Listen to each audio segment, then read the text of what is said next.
बिस्मिल्लाहिर्रहमानिर्रहीम। अस्सलाम वालेकुम। स्मॉल एसी न्यूज़ के साथ मैं हूँ ईशा रानी। वतन अजीज़ का 76वां यौम आज़ादी मिली जोशो जज्बे से मनाया जा रहा है।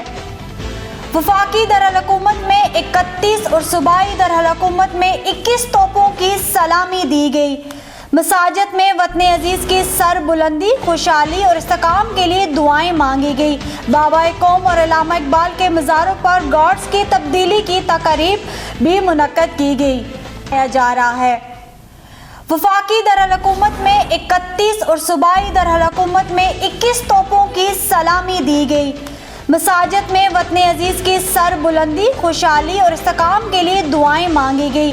बाबा कौम और अल्लामा इकबाल के मज़ारों पर गार्ड्स की तब्दीली की तकरीब भी मुनक्कद की गई।